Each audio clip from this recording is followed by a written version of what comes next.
Hey, so I just pre-ordered my Sony A7S Mark III and we're gonna talk about that camera. What do I really expect to get out of this camera? We're gonna be talking about this camera a lot. I have a couple videos that I can make before I actually get the camera itself, and then I have a whole bunch that I'm gonna make when I actually do get the camera. So what am I really expecting to get out of the Sony A7S Mark III? Hopefully I get a camera that I use until the A7S Mark IV comes out. I think that this camera is gonna be like really reliable and just do what I need it to do and do that very well. So what do I really need out of a camera? I need 4K at 60 frames per second, maybe 120 frames per second. Right now, I film all of my music videos in 1080p because that's where I can get that 60 frames per second. So if I can like up that a little bit to 4K, up my production quality at that point to where all my videos are native 4K, I'll be happy with that. And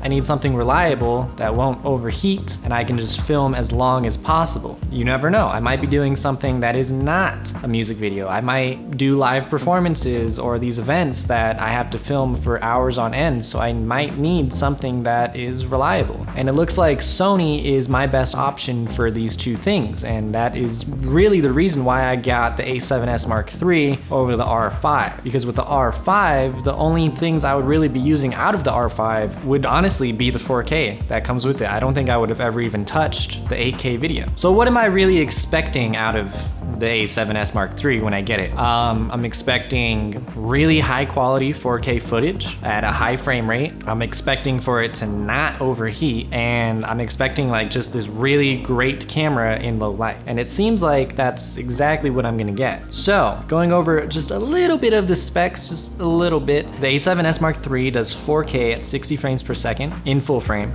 and it does 4K at 120 frames per second at a 1.1 times crop, which is basically full frame.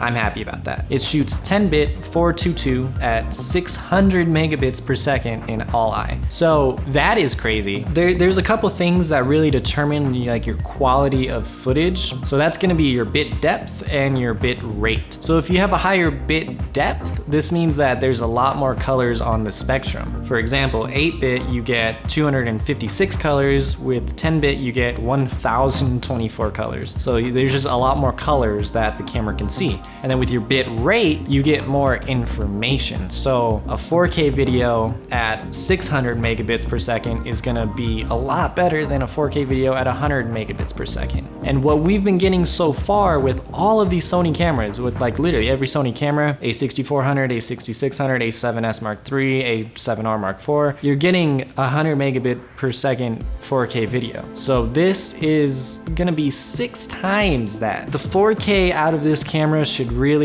be insane. It should really be insane. I would rather have super high quality 4K than 8K video. Side note, this also does 1080p at 240 frames per second, which is gonna be really interesting to like mess around with. So the next thing that I'm really looking forward to is the low light, and apparently there's a max ISO of 409,600, which is ridiculous, but I guess it's not anything new. I never had a full frame Sony camera. I've only had the crop sensors. So the Sony A7S Mark II had that exact same ISO level. However, in the A7S Mark III, we now have a back illuminated sensor, which should let in more light to the sensor, resulting in less noise. So those are like the main things that get me really excited about this camera, and those are like the real reasons why I decided to get this camera. But we can go through a lot more of the specs just so you can maybe get excited about the camera, because we can be excited about different things. The Sony A7S Mark III has dual card slots. So both of the dual card slots accept SD cards and CF Express Type A cards. So if you're gonna go with an SD card, definitely make sure to get UHS Type 2 cards, and I'm gonna have a video about like what card do you really want for this camera. So be sure to subscribe and like the video and all of that for when that video comes out. It's probably gonna be the next video, to be honest. But it also accepts CF Express Type A cards, and these are brand new.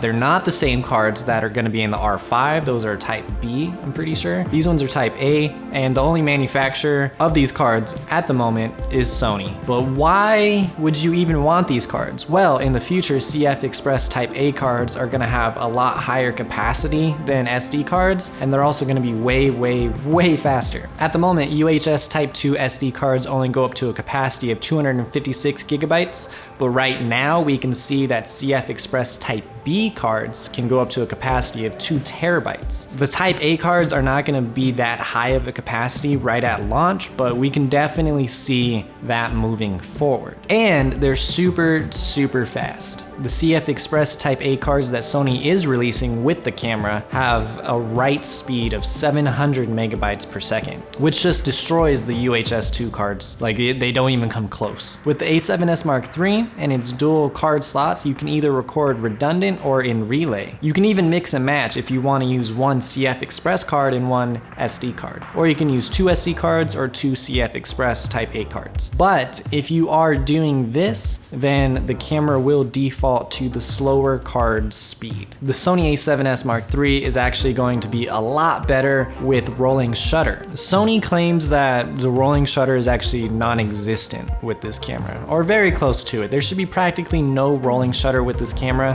which is very nice for people that are just whipping their camera around. One of the features regarding autofocus that really stands out is the fact that you can adjust how you want the camera to rack focus. So now you can adjust how smooth you want your camera to rack focus. If you want it to be really abrupt or really nice and smooth, as if you were pulling focus yourself. So Sony did make some changes from the A7S Mark II, believe it or not. So these are some of the things that Sony changed from the A7S Mark II. Obviously, there's now a flip screen. It's a traditional flip to the side. It's nice. This is gonna be perfect for content creators and people in front of the camera. And big thing, if you were filming in 4K and using an external monitor to like view things, normally the screen would black out. It would just show the image on the monitor. So you wouldn't be able to see like what's your ISO or any of that. That would just go away. Now your screen is not going to black out. Your screen will stay on while you're recording in 4K while using an external monitor. I'm excited about that. So the A7S Mark III is a true touchscreen camera. Normally with Sony cameras, you can only really touch to focus, and that's it. If you wanted to go into the menu, you had to use the dial on the back to navigate the menu. Now you can actually use the screen and touch the screen if you want to navigate the menu. There's also like a new updated menu for this camera to better accommodate the actual touchscreen features, but the A7S Mark III is a full-fledged touchscreen camera. I don't know, if you're coming from Canon, you're probably used to this, but for Sony users, this is kind of a big deal.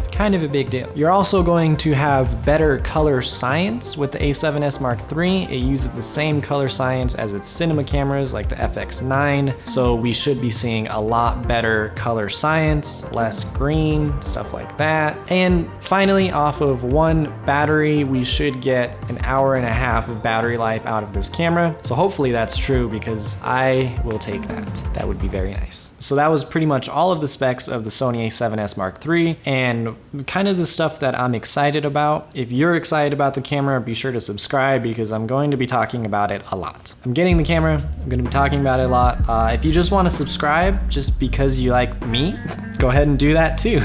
If you end up liking the video, be sure to like the video itself, and that's about it. So, all right.